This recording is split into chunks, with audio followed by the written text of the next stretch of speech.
एक पीपा ठाकुर नाम का राजा था इधर राजस्थान के अंदर, गिगनौर शहर का, गिगनौर का। वो दुर्गा का पुजारी था और उसको दुर्गा जी जो है साक्षात दर्शन देती थी। और एक दिन रामानंद जी चले गए उधर, क्योंकि रामानंद जी को परमेश्वर कबीर जी के ज्ञान का परिचय हो गया था और परमेश्वर ने कहा था कि आपकी बहुत महिमा है, आम व्यक्ति आपकी बातों पर विश्वास करते हैं और आप महर्षि प्रसिद्ध हो, आप इस दास ने जो ज्ञान दिया है इसका प्रचार करो। वो परिचित भी हो गए थे, परमात्मा को देख भी चुके थे सतलोक में रामानंद जी कबीर जी को। एक दिन रामानंद जी ऐसे फिर प्रचार के लिए जाने लगे। रामानंद जी उसी शहर में चले गए, राजा के यहाँ रुक के। राजा बड़ा धार्मिक था।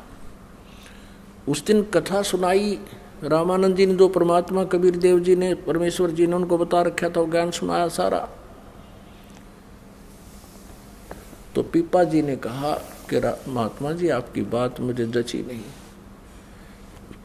कि दुर्गा से ऊपर भी कोई शक्ति है। तो रामानंद जी ने कहा कि आप अपनी देवी से पूछ लेना। अब उसने एक विशेष अनुष्ठान किया करता था, जब उसको दर्शन देती थी विशेष अनुष्ठान करवाया, दुर्गा प्रकट हुई।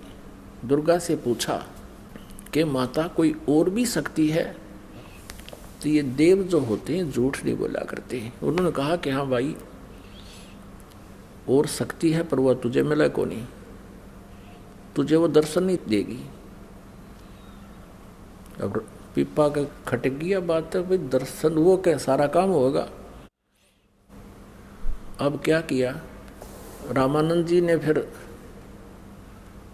कुछ दिन के बाद फिर जाना था, वो फिर गए और पूछा कि राजन अब क्या राय है आपकी? तब पीपा जी ने कहा महाराज जी जो बात आप कह रहे थे वह सच्ची है सारी, दुर्गा से मैंने पूछ लिया, अब मैं तो आपके साथ चलूंगा। परमात्मा ने सोची कि राजा आदमी भाई और यहाँ मेरे साथ वो भी ले आइए तो आगे फिर कभी दुखी करेगा। तो उसको कहने लगा कि राजन ठीक है, आपको मैं फिर आऊँगा लेने के लिए, आप फिर आना। अब पीपा ने सोचा कि ये महाराज जी फिर आवेगा और मेरे कसक लाग रही करड़ी। कहने लगा महाराज जी मेरा तो पल पल भारी हो रहा है, मैं आपके साथ चलूंगा। तो बहुत समझाया कि राजन वहाँ जमीन पर सोना पड़ेगा, लुखी सुखी खानी पड़ेगी, अग मैं सब कुछ कर लूँगा। फिर उसने सोचा अकबर चल ठीक है, वो ले तो तैयार है, त्याग दे, राज त्याग दिया। अब उनकी पत्नियां भी तैयार हो ली, 3 पत्नी थी पीपा ठाकुर के, 3 औरतें थी, तीनों तैयार हो ली कि हम भी चलेंगे आपके साथ। अब राजा बोला कि महाराज जी ये तो तीनों तैयार हो ली, यूँ सांग फिर नो का नू रह गया आगे, ये भक्ति करने देनी मेरे को। रामानंद जी कहने लगे काम कर, इनको न्यू कह दे कि अपने गहने हैं और सब आभूषण हैं, अच्छे अच्छे कपड़े यहाँ छोड़ दो, एक तन पर जो कपड़ा पहन रखा है वो साथ ले ले, कह दे, फिर कोई दिक्कत नहीं। उसने ऐसा ही कह दिया सबको।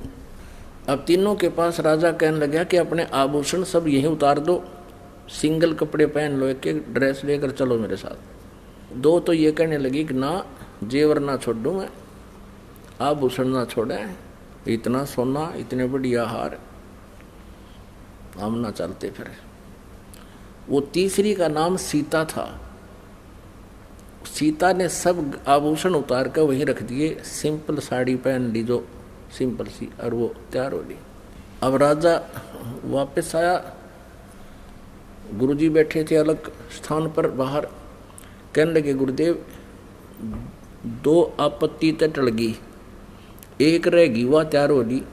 क्योंकि रामानंद जी को पता था कि स्त्री को अपने आभूषण जानते ही प्यारे हुआ करें, और जिन आभूषण भी त्याग दिए तो वो भक्ति में बाधक नहीं हो सकती, वो पुण्य आत्मा है।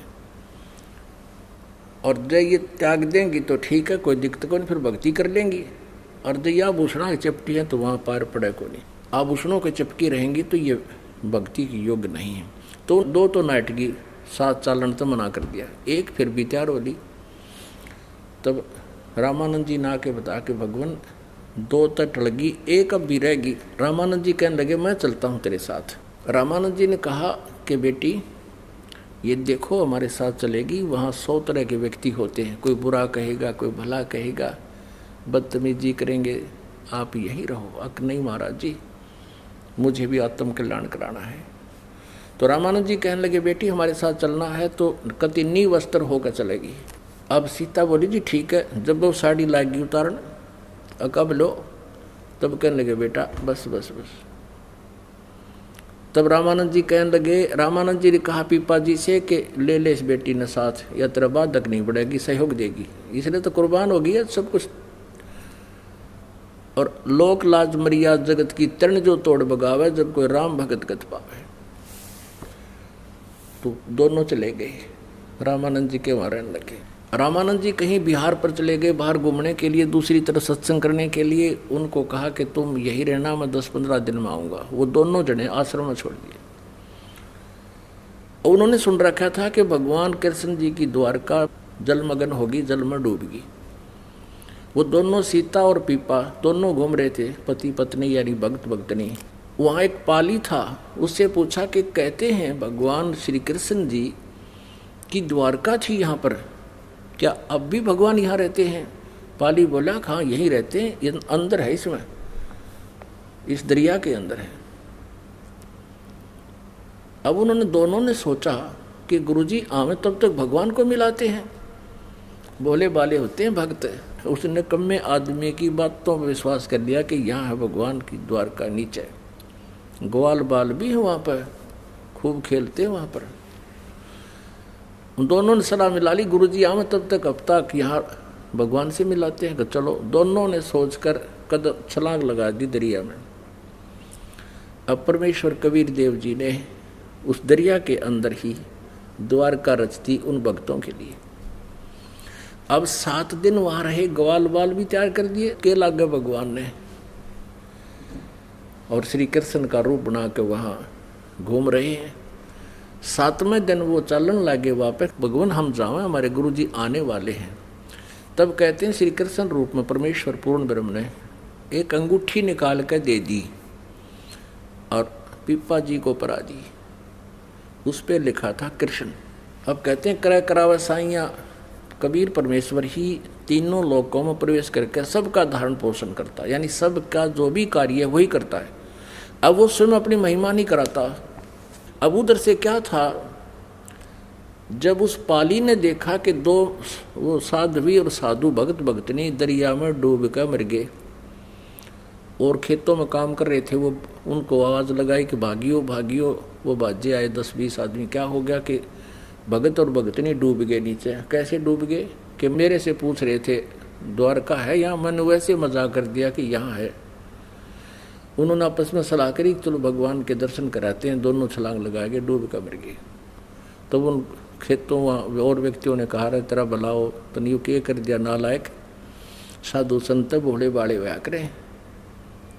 वो बहुत दुख पाया, भी बड़ी गलती बनी है। तो अब 7वें दिन वो पाली वहीं घूम रहा और पश्चाताप कर रहा कि के बनी। वो दोनों निकले नीचे तक। अब वो डर गया कि भूत कितना है। पाड़ी ने सोचा भाई यू के ये तो कति साथ में आखड़े हो, एकदम भागण जोगा भी ना रहा। फिर कहा रे हिम्मत सी करके कहा कि आप जीवित कैसे हो गए? वो कहने लगे आप मरे कहाँ थे कि दरिया में डूबे नहीं तुम। डूबे वो जो भगवान का भक्ति नहीं करता। हम तो भगवान से मिलकर आए हैं, श्री कृष्ण के साथ घूमे फिरे, वहाँ ग्वाल बालों से खेले कूदे। अब उनको निकला देख के उन्हें फिर आवाज़ लगा दी कि भाजो भाजो बाबा बाबा। वो दोनों जीवित पा गए, वो फिर भागे। और दूसरे उन्होंने पूछा सचमुच तुम कहाँ गए थे, 7 दिन जीवित कैसे रहे? वो कहे हम मरे ही नहीं। तो उनका विश्वास क्यों कर हो?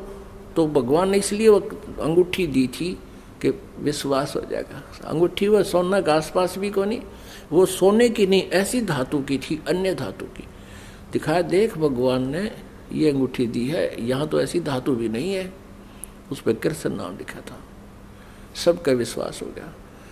तो कहने का भाव ये है, इसमें आया है, पीपा दरिया में कूद गए रजिन, कैसी करी ढेठाई। ढेठ यानी कितनी हौसला किया, ढेठ माने कितनी जो है हिम्मत करी। पीपा दरिया में कूद गए रजिन, कैसी करी ढेठाई। वो नर पाड़ा जीत गए रजिन, सिर धड़ की बाजी लाई। नर वो पाड़ा जीत गए रजिन, सिर धड़ की बाजी लाई। कह मंगलानंद चेतियो, तुम सोच समझ मेरा भाई।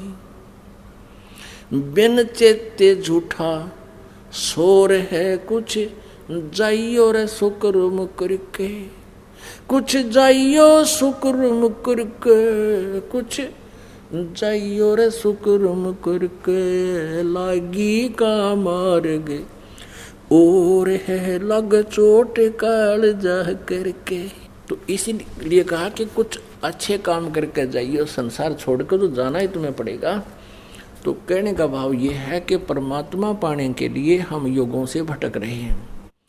अब ऐसी ऐसी साधनाएं भी कर ली, परमात्मा ने ऐसी लीलाएं भी दिखा दी, तो भी मोक्ष नहीं था जब तक वो कबीर परमेश्वर की शरण में नहीं आए और इस सत साधना उनको नहीं मिली जो आज आपको मिली। इसी से मोक्ष होगा, इसी से संसारिक सुख होंगे। अब ये पीक टाइम था, वहाँ कुछ भक्ति उनकी कराकर परमात्मा लाते रहे। कहते सोचल छिद्र मैं करूँ अपने जन के काज। शेख फरीद के पास पहुँच के उनकी भक्ति बढ़ा दी, सत भक्ति करवाई। तो पुण्यात्माओं, आपके ऊपर कितनी मेहर मालिक की, वो सतनाम और असली नाम सीधे ही मिल रहे हैं आपको।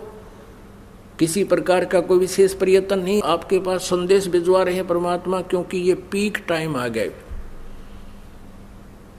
ये प्राइम टाइम है उस परमेश्वर के पाने का, या बिचली पीढ़ी का समय है। इस समय जिसका मानव शरीर है वो पुण्यकर्मी प्राणी है, उससे भी पुण्यकर्मी वो है जिनको परमात्मा का यूं मार्ग मिल गया। उनमें से आप हो। धन्य आपके माता पिता जिनसे जन्म हुआ। बोलो सतगुरुदेव, जय हो।